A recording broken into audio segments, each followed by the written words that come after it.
हर मस्जिद के नीचे मंदिर ढूंढोगे तो कहीं बौद्ध उठकर ये जानने बैठ गए कि हम भी जानना चाहते मंदिर के नीचे क्या था, फिर दूसरे भी लोग जानेंगे उसके नीचे क्या था। तो आप तो अपने देश के अंदर आप नीचे नीचे नीचे जा रहे हो, ऐसे ही देश का रुपया नीचे नीचे नीचे जा रहा है। आप क्या कर रहे हो, देश को क्या दे रहे हो? आप लोगों को बताना नहीं चाह रहे कि देश पे 53 लाख करोड़ का कर्जा था जब 2014 में मोदी गवर्नमेंट आई थी, और आज 210 लाख करोड़ का कर्जा है, प्रति व्यक्ति 45,000 रुपए का कर्जा है। ये बताओ, देश की कुल जीडीपी का 85% लोन देश की सरकार ले चुकी है। लेकिन पांडे जी, आपको मंदिर की चिंता नहीं है, मंदिर नहीं चाहिए आपको, बताइए। मैं आपसे बहुत अच्छी बात कहूंगा दोस्त, देश के हर कोने में, हर घर में मंदिर है। अगर आप संख्या गिन लें तो मेरे हिसाब से हर जिले के अंदर कम से कम 500 से 600 मंदिर मिलेंगे। क्या वो पर्याप्त नहीं है? देश में आज जाने कितने तमाम मंदिर जीर्णोद्धार के लिए पड़े हैं। तो आप क्या मंदिरों के अंदर भी क्या पूंजीवाद वाली व्यवस्था बना रहे हैं कि छोटा मंदिर बड़ा मंदिर, जैसे छोटा आदमी बड़ा आदमी, गरीब आदमी अमीर आदमी, मतलब जैसे आपने एक अडानी बनाया तो आप ऐसे मंदिरों को भी पूंजीवाद की स्थिति में जोड़ देंगे, छोटे मंदिरों को तोड़ देंगे, क्या चलेगा? वही तो हो रहा है देश में। इससे हमें बाहर निकलना है, हमें देश के अंदर बात करना है अर्थव्यवस्था की। आप बताइए, आप जब बीमार पड़ेंगे तो मंदिर जाएंगे, अस्पताल जाएंगे? आप अस्पताल ही जाएंगे ना, मंदिर भी तो जाएंगे ना दुआ करने। अरे मेरे भाई, खाली दुआ से ठीक हो जाओगे क्या? अस्पताल की जरूरत नहीं है। आपको जैसे ही कुछ हुआ, आपका पैर टूट गया, तो आप सीधे मंदिर में ले जाएंगे आपको या पहले हॉस्पिटल में ले जाएंगे? पहले कहां ले जाएंगे आपको? आपके गोली लग गई, पहले कहां ले जाएंगे आपको? बस सीधी सी बात है कि जहां पहले ले जाएंगे उसकी पहले जरूरत है। फिर ये बात की मैटर है। मैं कह रहा हूं, एक साल सिर्फ निवेदन कर रहा हूं देश की जनता से कि आप सिर्फ हाथ जोड़कर हिंदू मुस्लिम और धार्मिक और जात पात के मुद्दे छोड़कर देश की अर्थव्यवस्था की ओर ध्यान दे लो। आपका 60 रुपए लीटर का तेल खाने का 190 रुपए लीटर बिक रहा है, आपसे खाना नहीं खाया जा रहा, घर की गृहस्थी चल नहीं रही है, आप कैसे दूसरी ओर देख रहे हो? तो लेकिन हो कहां से ये घटना है? संभल हो रही है, बहराइच जैसी घटना क्यों हो रही है? मैंने आपको पहले भी कहा, आज भी कहूंगा कि भाजपा गवर्नमेंट पर ही मैं एलिगेशन लगाऊंगा कि भाजपा गवर्नमेंट ने यह कहा था, मोदी गवर्नमेंट ने, कि हम एक एक पत्थरबाज को ठीक कर देंगे। कहां के लिए? जम्मू कश्मीर के लिए। धारा 370 हटाई, लोग कहते हैं वहां पत्थरबाज बंद हो गए क्योंकि वहां पर मोदी जी ने धारा हटा दी। अब भाई यहां कौन सी धारा हटाई है या लगाई है मोदी जी ने या लगी है जो पूरे देश में पत्थरबाज पैदा हो गए? तब तो कहते थे उन्हें 500-500 रुपए दिए जाते हैं। मतलब यह भी एलिगेशन किसने लगाया था? जम्मू कश्मीर की जनता पर कि 500-500 रुपए लेकर पत्थरबाजी करती है। तो यहां पत्थरबाजी करने के लिए कौन पैसे बांट रहा है, यह सरकार को बताना होगा। तो कौन कर रहा है पत्थरबाजी? मुसलमान कर रहे हैं। मैं फिर वही कहूंगा कि आरएसएस की विंग है राष्ट्रीय मुस्लिम मंच, जो मुसलमान है वो आरएसएस में जुड़े हुए हैं। तो ये आरएसएस से पूछो कि वो क्यों पत्थरबाजी करवा रही है, क्यों 500 रुपए बांट रही है? ये वही लोग बांट रहे होंगे ना, इससे फायदा तो उन्हीं को है। भाई पत्थरबाजी हुई, पक्ष में किसके गया माहौल? हिंदू के। मरा कौन? मुसलमान। लेकिन इससे फायदा किसको मिला? हिंदू मुस्लिम की पिच पर। भाजपा को इसी पिच पर आई थी ना ये हिंदू मुस्लिम की, वही ये कर रही है, इनका काम है और ये करेंगे। तो आपको जो है क्या लगता है कि साजिश कौन कर रहा है? ऐसी साजिशों को कौन बढ़ावा दे रहा है? देखिए, देश का सिस्टम, और इस सिस्टम में उसके पूरा गुनहगार है यहां की जनता, जो ऐसे नेताओं को जिता रही है जो आपको मूल मुद्दों से दूर कर कर देश को सिर्फ धार्मिक मुद्दों में और जात पात के मुद्दों में अटकाए पड़े हैं। ये आपको नहीं जाने देना चाहते। मैं आपसे फिर कहूंगा, आपकी गाड़ी का तेल खत्म हो जाएगा बीच रोड पे तो वो पैसों से आएगा, उसके लिए कोई मंत्र नहीं चलेगा, उसके लिए किसी भगवान का जाप नहीं चलेगा। गाड़ी तो आपकी पेट्रोल से चलेगी, और वो पेट्रोल भी वहां क्या कहते हैं शेखों के यहां से आ रहा है, सऊदी अरब से। तो क्या उसे बंद कर देंगे आप लेना? मतलब किस मानसिकता के साथ जी रहे हैं? देश आगे बढ़ना चाहिए। मेरे सपनों का भारत कैसा होना चाहिए था? आजाद भगत सिंह ने, शहीद चंद्रशेखर आजाद और शहीद आजम भगत सिंह ने कहा था, मेरे सपनों का भारत वहां होना चाहिए जहां जात पात का मुद्दा ना हो, धर्म का मुद्दा ना हो, आदमी का शोषण ना करे। ऐसा देश की कल्पना की थी। इस देश की कल्पना नहीं की थी जहां पर टैक्सेशन पॉलिसी तो अमेरिका जैसी है, इंग्लैंड जैसी है, लेकिन यहाँ की सुविधाएं जो है वो सोमालिया और हंगरी जैसे देश के तुलना में आ रही हैं। तो आप देखिए हम किस ओर जा रहे हैं। लेकिन सनातन बोर्ड की भी मांग करी जा रही है। पांडे जी क्या कहना चाहेंगे? सनातन बोर्ड बनना चाहिए, वक्फ बोर्ड को खारिज कर देना चाहिए, क्या कहेंगे आप? पहली बात तो मैं ये पूछ रहा हूं, इन सारे बोर्डों की जरूरत क्या है? देश में जितने बोर्ड बने हैं क्या उनसे कुछ नहीं हो रहा? और देश के अंदर जो सरकार खुद को हिंदुओं की रक्षक कहती है, क्या उससे कुछ नहीं हो रहा? अब ये नया मतलब ये जो नई बात आप रख रहे हैं ये क्यों आ रही है? क्या संविधान नहीं है देश में? संवैधानिक बोर्ड नहीं है देश में? उसको आप एक तरफ रख के सनातन बोर्ड क्यों? आप तो ब्राह्मण बोर्ड बना दो, एक ब्राह्मण बोर्ड बनाओ। और ब्राह्मण बोर्ड को इसलिए बनाओ क्योंकि धर्म के ठेकेदार हम ब्राह्मण लोग हैं, हम देश को चलाएंगे, हम बताएंगे फिर धर्म कैसे होता है। हिंदू क्या कौन है, सनातन कौन है, वैदिक कौन है, हम बताएंगे ना लोगों को। तो ब्राह्मण बोर्ड बना दो, सनातन बोर्ड। भाई सनातन का मतलब क्या है? ब्राह्मण। जो पुरातन और नूतन के बीच में है वो सनातन है, और सनातन को चलाने वाले धर्म के ठेकेदार हम ब्राह्मण हैं। तो हमें करना चाहिए सारा काम। नारे लग रहे हैं, बटोगे तो कटोगे, क्या कहेंगे ऐसे नारों पे?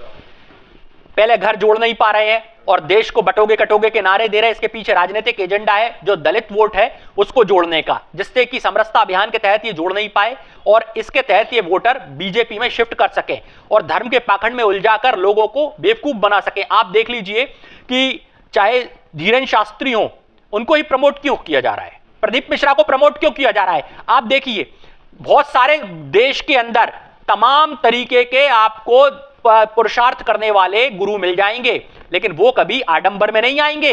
वो आपको किसी बरगद के पेड़ के नीचे मिलेंगे, किसी कंद गुफाओं में मिलेंगे। उनको कोई मतलब नहीं है और धार्मिक व्यक्ति को कभी मतलब नहीं है इन सब बातों से। लेकिन बटोगे तो कटोगे नहीं, तो सही है ना? अगर लोग बटेंगे तो फिर कटेंगे। कौन काटेगा? हमारे देश में हम कैसे बटेंगे? एक बात सुनो मेरी आप बात सुनो। 80% देश के अंदर हिंदू, जिसको कहती है सरकार, आंकड़े हैं। कंफर्ट जोन में कौन होना चाहिए? हिंदू ही होना चाहिए ना। आप अगर 10 हो और सामने वाले 2 हैं तो सबसे बताओ सबसे ज्यादा ताकतवर कौन है? आप हो। तो फिर आप 2 से कैसे डरा सकते हो? ये मूर्खतापूर्ण बात है भाई। जो कमजोर है वो से डरना चाहिए। कमजोर कौन है? अरे कमजोर वो है जो देश में अल्पसंख्यक है, चाहे वो जैन हो, चाहे वो सिख हो, चाहे वो बौद्ध हो, चाहे फिर क्या कहते हैं मुसलमान हो, कोई भी हो, उन्हें डरना चाहिए क्योंकि वो कम है। लेकिन डर की बात कहां हो रही है? तो बटने की बात हो रही है। अगर हिंदू बटेगा तो बटेगा। हिंदू है कौन? हिंदुस्तान में रहने वाला हर एक व्यक्ति हिंदू है, ये मोहन भागवत जी ने कहा है। तो फिर सारी बात है बटा कौन है और बांटा किसने है, ये बता दें मोहन भागवत जी। बांटा तो इन्हीं लोगों ने है ना भाई, इन्हीं लोगों ने तो खड़ी करी है ये बातें। 2014 के पहले ये बताओ हिंदू मुस्लिम के मुद्दे कहां उठते थे? 2014 के बाद ही उठ रहे हैं। 2014 से पहले कब जात पात के मुद्दे उठे इतने जितने अब उठ रहे हैं? लगातार एक दूसरे को कोई धार्मिक तौर पे गालियां दे रहा है, कोई जात पात के रूप में गालियां दे रहा है। आज के टाइम में कौन किससे मिलना चाहता है? ये लोगों को अलग कर दिया है एक दूसरे से। भाई साहब, लोग सामान्य तौर पर लोग जुड़ते थे, लेकिन मोबाइल हाथ में देकर, फ्री का डाटा देकर पहले आपको लत लगा दी। अब मोबाइल छूटता नहीं है, सामान्य तौर पर आप मिलते नहीं है, कोई आंदोलन कर नहीं सकते हैं। लेकिन अब जो है हिंदू जग गया है ना 2014 के बाद में, इकट्ठा हो गया है हिंदू। ऐसे जागने का क्या मतलब? जब हिंदू के जागने के बाद आपको पेट्रोल 115 रुपए लीटर मिल रहा है, ऐसे जागने का क्या मतलब कि आपको खाने का तेल 190 मिल रहा है? ऐसे जागने का क्या मतलब कि आपसे 28% जीएसटी वसूल की जा रही है? ऐसे जागने का क्या मतलब कि आपको 2 रुपए प्रति किलोमीटर टोल टैक्स देना पड़ रहा है देश में, जबकि रोड टैक्स आप भर रहे हैं? ऐसे जागने का क्या मतलब जब अपनी गौ माता को आप बचा नहीं पा रहे हैं, उसके मांस जो है वो बिक रहे हैं पूरे देश में। आज बीफ एक्सपोर्ट में देश नंबर 1 बन गया है। ऐसे जागने का क्या मतलब जब आदि शंकराचार्यों का निरादर हो रहा है? लेकिन हिंदू राष्ट्र की भी मांग उठती है बार बार, जो हिंदू राष्ट्र की मांग उठती है। पांडे जी तो हिंदू राष्ट्र बनाएंगे, आप तो ब्राह्मण है। आप नेपाल भी पहले हिंदू राष्ट्र था, अंततः क्या हुआ उसका? आखिरी में उसको सेक्युलरिज्म स्थापित करना पड़ा। पहले हिंदू राष्ट्र ही था नेपाल, क्या हुआ? अर्थव्यवस्था डैमेज हो गई, उसको सेक्युलरिज्म स्थापित करना पड़ा। उसे पता पड़ा कि अर्थव्यवस्था जरूरी है। सिंगली बुद्धों ने क्या करा? जो सिंगली बुद्ध थे उन्होंने बौद्धता को बढ़ावा दिया और श्रीलंका के अंदर अल्पसंख्यकों पर अत्याचार किया। अंततः वो नफरत किस रूप में प्रकट हुई आखिरी में कि वहां के प्रधानमंत्री हो या राष्ट्रपति हो देश छोड़कर भाग गए, अर्थव्यवस्था कोलैप्स कर गई। बांग्लादेश में भी यही नफरत की राजनीति चली, अर्थव्यवस्था कोलैप्स हो गई। नेपाल में भी यही हुआ था, तो भारत में भी यही हो रहा है। तभी मैं कह रहा हूं कि 53 लाख करोड़ का कर्जा आज 210 लाख करोड़ में परिवर्तित हो गया, पर देश को चिंता नहीं है। देश के अंदर आप खुद सोचिए, $73 प्रति बैरल तेल आता था कच्चा, तब मिलता कितना था आपको? मात्र 70 रुपए का पेट्रोल मिलता था। और आज अरे मेरी बात तो पूरी हो जान दो। आप जब इस बात को थोड़ा सा मैं डिफाइन करूंगा, 145 प्रति डॉलर जो कच्चा तेल आता था तब आपको मिलता था 70 रुपए। अब आज तेल 73 रुपए डॉलर आ रहा है आज की डेट में, लेकिन आपको मिल रहा है 115 रुपए। आपको जो 30 रुपए में पेट्रोल मिल सकता है 115 में देकर सरकार जीएसटी और एससी एसटी के नाम पर पता है आपसे 75 रुपए वसूल कर रही है, जो पहले 7 रुपए हुआ करते थे। लेकिन संभल जैसी घटना को पांडे जी क्या बोलेंगे आप? यह सरकार की नकारापन है जो ऐसी घटना को होने दिया, इस सर्वे को होने दिया। इस सर्वे को नहीं होने देना चाहिए था और देश के अंदर मंदिर मस्जिद के विवादों पर नहीं पड़ना चाहिए देश को। हम पहले भी देख चुके, किसी को कुछ नहीं मिलेगा दोस्त। यहां पर आपस में आप और हम लड़ेंगे, नफरत की राजनीति में हम जलेंगे, हम भुनेंगे। 1947 के बंटवारे का दौर याद है कि ट्रेनें भर भर के आती थी, कत्लेआम होता था, पर किसी नेता का बच्चा नहीं मरता था।